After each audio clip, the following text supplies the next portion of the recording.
Buenas noches, doctora. En esta oportunidad vamos a explicar el proceso que se lleva a cabo para la fotosíntesis y fosforilación oxidativa. Vamos a dar inicio con el afiche de la fotosíntesis. Primero que nada vamos a empezar definiendo qué es fotosíntesis. Básicamente, este es un proceso por el cual la clorofila utiliza la energía de la luz solar para fabricar el alimento de las plantas, el cual llegaría a ser la glucosa y derivados. Ahora, ¿dónde se llega a dar este proceso? Este proceso se lleva a cabo en los cloroplastos de las células vegetales. Este órgano contiene lo que es un pigmento llamado clorofila, que básicamente este pigmento se va a encargar de absorber la luz del sol. Ahora, ¿cómo influye el agua en la fotosíntesis? El agua llega a ser absorbida a través de raíces en la savia bruta y transportada a través de toda la planta por xilema, donde se transporta lo que es el agua y sales minerales. Luego, continuando, tenemos el aire. El dióxido de carbono presente en el aire es captado por las plantas mediante estomas, cuya función es regular lo que es el intercambio y la transpiración. Luego tenemos lo que es la energía solar, que básicamente se va a transformar lo que es energía química en un proceso en el que se convierte al agua y al dióxido de carbono en glucosa. Luego tenemos las moléculas de glucosa o azúcar. Estas servirán para crear lo que son nuevas moléculas como las grasas y las proteínas, y serán el alimento y la fuente de energía de la planta y sus células. Ahora, en el proceso de la fotosíntesis se da lo que es la generación del ATP. Este proceso se le llama fosforilización, que es donde se toman electrones del agua y pasan a través del fotosistema 1 y 2, antes de terminar lo que es el NADPH. Algo que es recalcar es que requiere 2 veces que se absorba la luz, una vez en cada fotosistema, y una vez ya acudido este proceso, finalmente se llega a crear lo que es el ATP. Eso sería todo. Va a continuar mi compañera. Buenas Doc, mi nombre es Lucero Mercado y en esta ocasión vamos a hablar sobre la fase luminosa de la fotosíntesis. Esta fase luminosa es una fase clara fotoquímica o reacción de Hill. Es la primera fase de la fotosíntesis que depende netamente de la luz o energía lumínica para poder obtener energía química en forma de ATP a partir de la disociación de agua en oxígeno y también hidrógeno. Esta fase se realiza en los cloroplastos, de los cuales en el interior tenemos el estroma, que contiene sacosaplastados llamados tilacoides. Estos tilacoides actúan como una membrana interna en donde se localizan enzimas que captan la energía luminosa necesaria para el proceso de la fotosíntesis, el cual se lleva a cabo en dos fases o pasos, la fase oscura y la fase luminosa. En esta etapa, que es la fase luminosa, la luz solar llega hasta los cloroplastos de forma que las clorofilas convierten esta energía en energía química. La energía química y el poder reductor acumulados van a ser fundamentales para pasar a la fase oscura, y se llama energía luminosa porque netamente necesita energía, o sea, necesita luz, sea natural o artificial, pero necesita luz. Además, que cabe resaltar que se tienen dos fotosistemas, el fotosistema 1 y el fotosistema 2. Estos fotosistemas son un conjunto funcional formado por más de 200 moléculas de pigmentos. El fotosistema 1 se asocia a moléculas de clorofila que absorben longitudes de ondas más largas. Es por eso que se lo conoce como P700. Y el fotosistema 2 es conocido como P680 porque absorbe luz en una longitud de onda más corta. Además, tenemos que decir que estos fotosistemas se encargan de hacer saltar los electrones desde una molécula de agua para formar ATP. Y hay dos subfases luminosas, que tenemos la fase luminosa cíclica y la acíclica. En la fase luminosa cíclica está el fotosistema 1 y en la fase luminosa acíclica están ambos fotosistemas, el 1 y el 2. Gracias.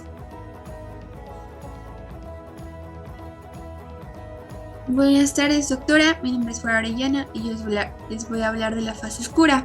La fase oscura es un proceso complejo donde el NADPH y ATP se usan para producir moléculas de carbohidratos o azúcares, a diferencia de la fase luminosa, que en este caso puede ocurrir con luz y en la oscuridad. Bueno, en la fase oscura que se produce en el estroma, la nebulosa bifosfato se suma al dióxido de carbono gaseoso presente en el aire, dando como resultado la producción de compuestos orgánicos, principalmente hidratos de carbono o azúcares, compuestos cuyas moléculas van a contener carbono, hidrógeno y oxígeno. Toda esta cadena de transformación se denomina ciclo de Calvin. La primera parte de la fase oscura es la fijación del carbono, que tiene lugar de distintas maneras en las diferentes especies. Por ejemplo, a nivel fisiológico, el cannabis se clasifica como planta C3, ya que usa moléculas de dióxido de carbono de 3 en 3. Vamos a empezar con las 3 fases que encontramos en la fase oscura, que la primera sería la fijación. La primera enzima que interviene en el ciclo de Calvin se denomina rubisco y fija 3 átomos de dióxido de carbono atmosférico, uniéndolos a 3 unidades de ribosa bifosfato. El resultado de tal unión son 6 moléculas de 3-fosfoglicerato. En la reducción, la molécula anterior se transforma en 1,3-bifosfoglicerato por la acción de 6 unidades de ATP generadas en la fase luminosa. Y dicho compuesto se transforma en G3P por acción de 6 unidades de NADPH. Una de esas 2 moléculas de G3P pasa a las vías metabólicas de la planta para producir compuestos superiores como glucosa o también almidón.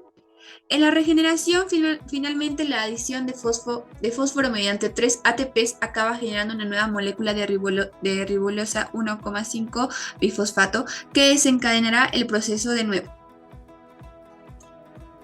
Bueno, después de la formación de glucosa va a ocurrir una secuencia de reacciones químicas que dan lugar a la formación de almidón y varios carbohidratos más. A partir de estos productos, las plantas van a elaborar lípidos y proteínas necesarias para la formación del tejido vegetal. Por ejemplo, el almidón, producido por mezcla con el agua que presenta en las hojas y es absorbido por unos tubitos minúsculos que existen en el tallo de la planta, y a través de estos es transportado hasta la raíz, donde se almacena. Este almidón es utilizado para fabricar celulosa, el principal constituyente de la madera, pero estos procesos son mucho más complejos. También podemos decir que básicamente el proceso donde se va a realizar la fase oscura es en el organelo celular conocido como cloroplasto. Gracias.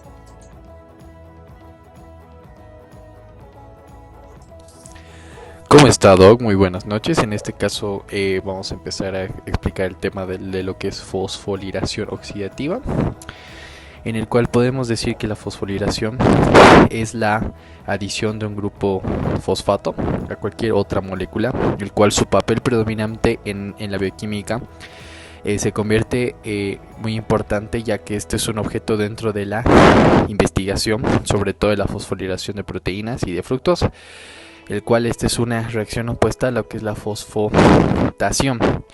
Ahora, para entender mejor lo que es este tema, vamos a lo que es preguntarnos para qué necesitamos el oxígeno. Pues resulta que la razón por la cual necesitas oxígeno es para que las moléculas puedan usar lo que es la fosforilación oxidativa dentro de lo que es la etapa final, que esta sería la etapa final de la respiración celular. La fosforilación oxidativa se conforma de 2 componentes estrechamente relacionados: la cadena de transportes de electrones y la quimiósmosis. Ahora, ¿qué tiene que ver lo que es el oxígeno con todo esto? Bueno, básicamente podremos decir que el oxígeno se encuentra al final de la cadena de transporte de los electrones, donde este mismo recibe electrones y recolecta protones para formar agua. Si el oxígeno no se encuentra ahí para recibir electrones, cuando una persona no respira, la cadena de transporte de electrones se detendrá y la quiosmosis no sintetiza más lo que es el ATP. Y sin el ATP suficiente, las células no podrán llevar a cabo las reacciones que necesitan para funcionar, e incluso podrían morir después de un cierto periodo de tiempo. Ahora va a continuar exponiendo mi compañera lo que es el transporte de los electrones. Muchas gracias. ¿Qué pasa cuando se forma un gradiente de protones? La cadena de transporte genera un gradiente de protones a través de la membrana interna de mitocondria, en el cual hay un espacio intermembranal en que hay una concentración más alta. ¿De qué trata la cadena de transporte de electrones? Hay un conjunto de proteínas y moléculas orgánicas incrustadas de la membrana, la mayoría de las cuales se organizan en 4 grandes complejos nombrados del 1 al 4. En eucariotes, muchas copias de estas moléculas se encuentran en la membrana mitocondrial interna. En procariotes, las componentes de las cadenas que transportan los electrones están en la membrana plasmática. Bueno, continuando con la presentación, voy a explicar lo que es quinesmosis. ¿Qué es la quinesmosis? Es la difusión de iones a través de una membrana. Específicamente se relaciona con la generación de ATP y mediante este movimiento de iones de hidrógeno a través de la membrana interna mitocondrial y de la membrana de la tilacoides de los cloroplastos. Como una visión de manera general, se puede referir a cualquier proceso en el que la energía es almacenada en un gradiente de protones y se utiliza para hacer un trabajo. Esta también es notable para contribuir con el más del 80% de ATP obtenido de la degradación de la glucosa en la respiración celular, pero no es exclusiva en la última. ¿Qué le sucedería a la energía almacenada en la gradiente de protones si no se utilizara para sintetizar ATP o hacer otro trabajo celular? Se liberaría como calor y curiosamente algunos tipos de células utilizan deliberadamente el gradiente de protones para generar calor en un lugar que se sintetiza ATP. Esto podría parecer un desperdicio, pero es una estrategia importante para los animales que necesitan mantenerse en calor. Bueno, esta sería nuestra presentación y gracias por escuchar.